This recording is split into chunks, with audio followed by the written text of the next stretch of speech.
'95 was the start of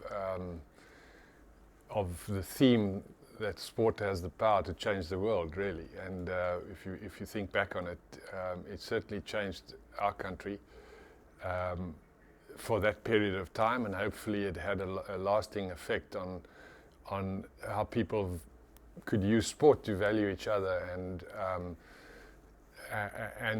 to come to understand each other a little bit better. And it was really a marvelous time in the country. 95, it was just after the first democratic elections. There was a lot of nervous anticipation, if I can call it that, in South Africa politically. That, which is now a legend, it's become a film. It's spoken around the world as one of the true miracle stories in sport and in a country, you know, it largely inspired a lot of the work that Laureus does, certainly in South Africa. The fact that sport can be such a powerful initiator of social change.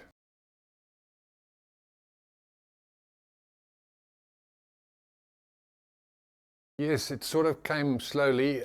Certainly we were, the first match at Newlands,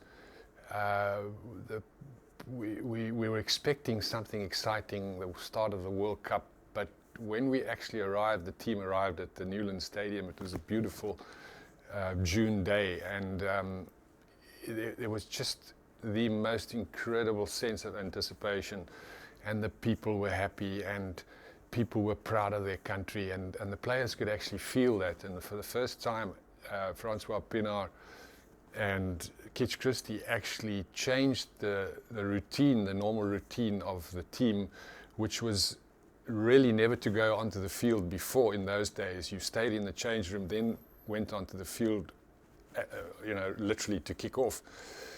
But Kitch and Francois said, go out and feel this incredible emotion, and it was amazing.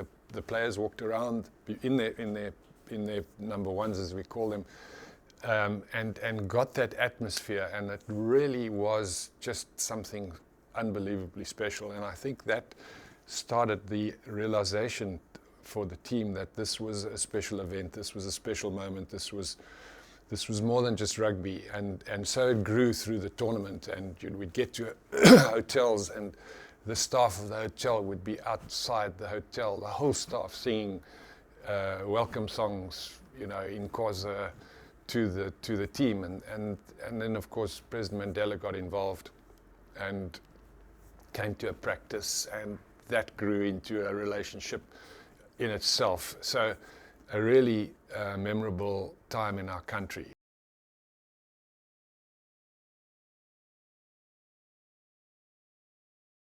Firstly, the first match against Australia was a key moment. They were the current champions, beating them, then looking certain to be number one in our pool, and then only having to play the All Blacks in the final. That sort of started the realization. Look, Kitch Christie and Francois were very positive, and Kitch Christie had a huge belief that the team could win from day one. I'd come into rugby a little bit later, was a little bit less sure of ourselves, but seeing how the team performed, especially that match against Australia, we really felt that we had a chance from then on in.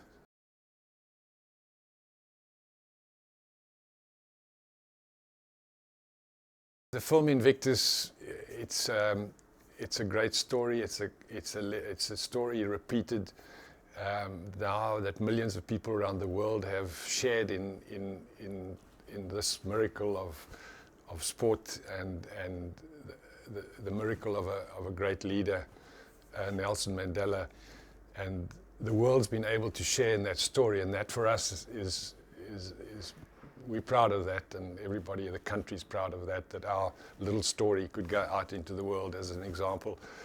Certainly the rugby part of Invictus, and I did share that with the makers of the film. Obviously we look at the rugby very critically, and we want to see exactly the game as it was played, but it's really not that important in the big scheme of things. The story was important, and we're proud of the story. There were a few shortcuts. It's Hollywood, and we understand that, but the story is, in its essence, was portrayed as it happened.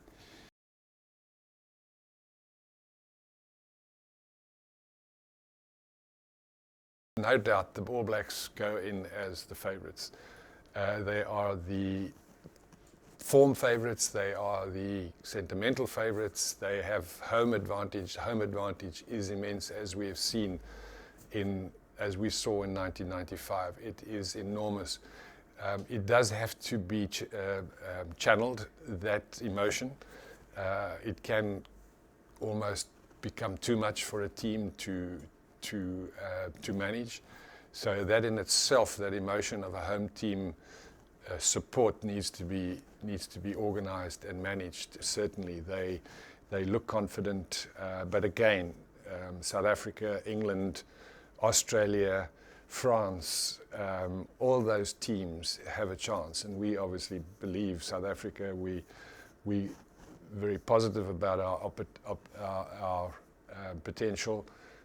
We have good depth, we've got good experience, so I wouldn't write off the Springboks at all.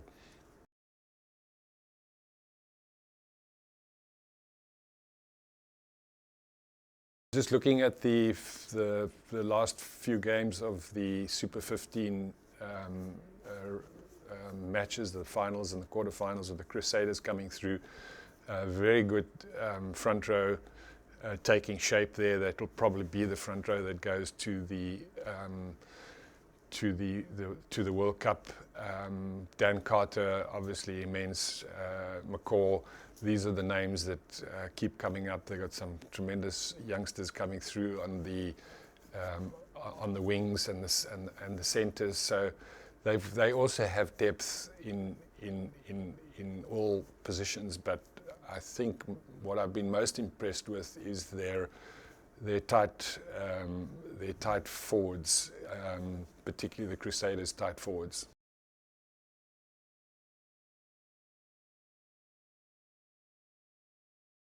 If you look at our form before the 2007 World Cup, I think when Jake White took over, he also went through a very dismal period. We'd lost a few matches, and they built themselves up with a plan to the 2007. I think Peter de Villiers has a similar plan. I certainly think we have enough depth. There's great experience. There's some great youngsters coming through. At the final 15 that goes onto the field, or the final 22 that goes onto the field, let's hope that there aren't key injuries or injuries to key players. This is always an issue. But you've got to be ready for that. You've got to have more than just the 22. You've got to have backup in certain key positions. I certainly think South Africa, going in as a slight underdogs, could surprise in this World Cup.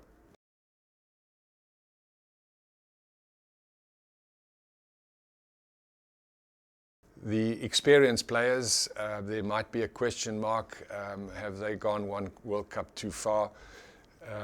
John Smith played 100+ matches for South Africa. You've got Jean de Villiers, Fourie de Preer, Bakkies Botha, Victor Matfield. They form the base of that experience. I don't think that any rugby player in South Africa pulling on a rugby jersey, a Springbok rugby jersey, in a World Cup will be complacent. There is just no such thing. And when they are asked that one more time, I think they will be able, given that they are fit, well, carrying no injuries, they'll be able to do it.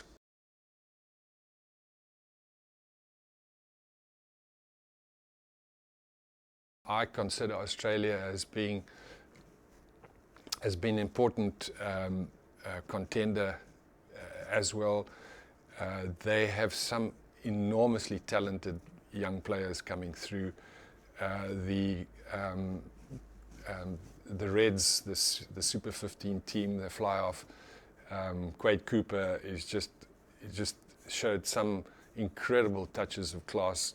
and talent, and if that can be translated into the national team, they certainly, with Kenya, his scrum half partner, great loose forwards as well. Australia must be a contender. England, I think, will build a considerable force into this World Cup. I've been impressed with some of the moments, or the 20, 30 odd minutes of England play through the Six Nations has been very good. Great running backs. England must be a contender. France, as they always come, you never know what will happen and what France will produce, but with their great club teams, they must be able to put together a formidable force as well during the World Cup. And then I have mentioned Ireland. Ireland certainly are going to give the major teams trouble along the way to the final. Whether they've got it to win the World Cup, I'm not sure, but they're certainly going to give some of the major teams, including potentially South Africa, their club teams in the Heineken Cup have been outstanding, so they too must have enough talent there to put a formidable team together.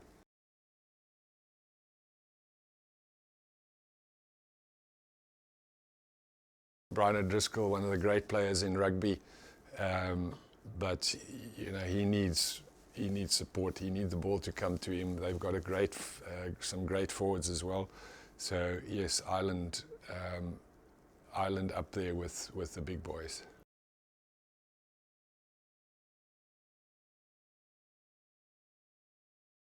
Martin Johnson himself, he's been consistent.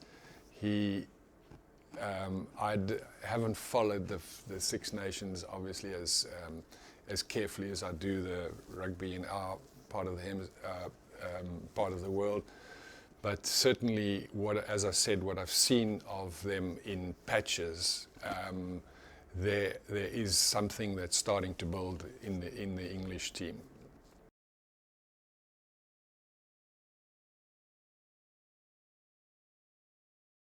The fact that the Southern Hemisphere teams, certainly the Tri-Nations teams, have to go through this Tri-Nation competition. It is shortened this year to 2 matches, home and away, but it still is a major competition before the World Cup. It can, as I said, a double-edged sword. It can work both ways. It gives the opportunity to build a team going into the World Cup, but after the long season that we've had, and one would have liked the players to have had just a little bit of a rest, take the foot off the pedal before they go into this intense competition.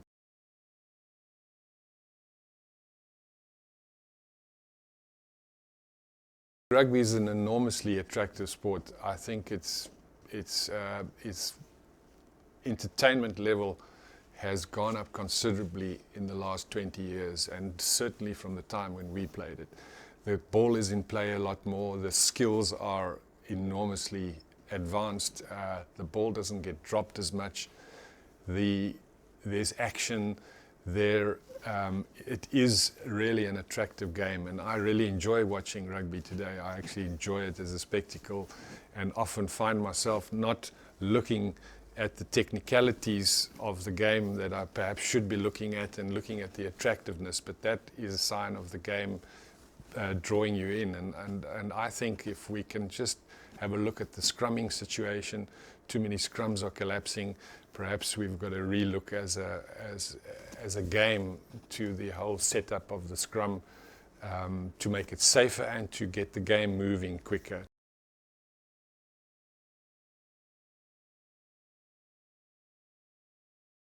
We have 2 projects, rugby-based projects, Laureus, that we support in South Africa.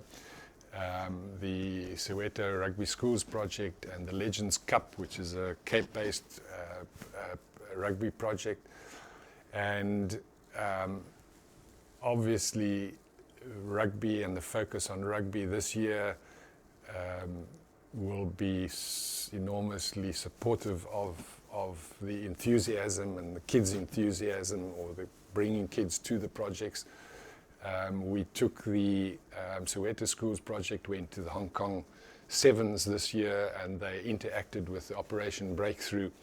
There they met the Springbok sevens team, and just seeing that interaction, I think it was more a highlight for the boys than actually going to Hong Kong, was meeting the Springbok sevens team. But yes, these events do assist the projects and assist the excitement and the drawing of the kids to the projects, because they want to do what they see on TV, play with a rugby ball. Last year we had the FIFA 2010 World Cup in South Africa. Same huge excitement around football and soccer, and drawing kids into projects. We do have soccer projects as well, and some of our kids actually went to meet some of the teams. It was an incredibly exciting year. And yes, these major sporting events, we'll have the Olympic Games soon. They do have an impact right down at the grassroots level.